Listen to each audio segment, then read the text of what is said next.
Welcome to Real Vermont News.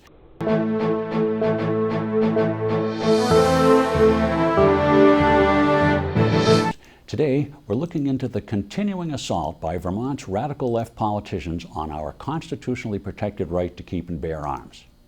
The progressive and Democrat legislators pictured here have voted to attack those rights over and over again. They voted to interfere with our ability to negotiate with a neighbor or even a relative to buy or sell a gun without having to go to a gun store to get the feds to bless the transaction.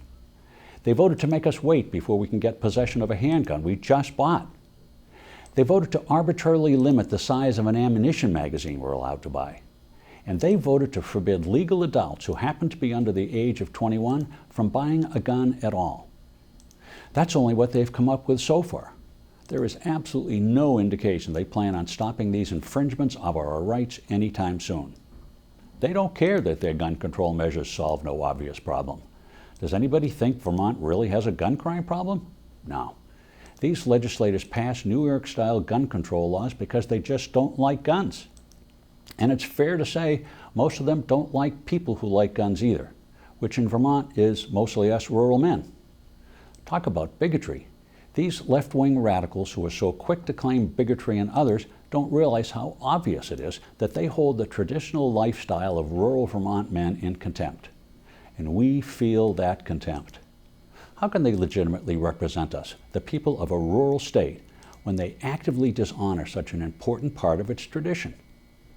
Fortunately, Vermont's founders anticipated this assault on our God-given rights when they wrote Vermont's Constitution. The right to defend ourselves has been protected in that document since it was signed 226 years ago. And it is a wonderfully clear, specific, and absolute document.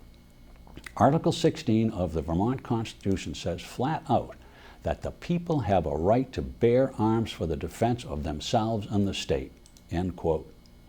That's even stronger than the Second Amendment or the U.S. Constitution, which doesn't specifically mention personal defense. Now, because any infringement of our constitutional rights requires the state to show that it has a, quote, compelling state interest, end quote, in restricting those rights, and Vermont doesn't have enough of a gun crime problem to meet that test, these legislators have actually violated their oath of office, in which they swore not to directly or indirectly do any act or thing injurious to the Constitution, end quote. But these gun laws are injurious to the Constitution, and since none of the representatives here give any indication they will ever stop violating their oath by injuring the Constitution in this way, we need to vote them out of office. Really, there's no debating with these people. They need to go. To make that happen, we must start this year finding some more liberty-minded Vermonters to campaign hard from now through next year to win a seat in the legislature in the November 2020 election. We must find people to run who understand that the Constitution is not a catalog of suggestions that can safely be ignored. It's a sacred document. It should never be violated. And if we can't find other people to replace these gun grabbers, these oath violators, we're just going to have to step up to the plate and run for office ourselves. It's the only way we're going to change things. In fact, that level of personal involvement is the only way anything ever really changes. You know it, and I know it. And that's all the Real Vermont news we have time for. A lot more happened, and we'll be looking into all of it.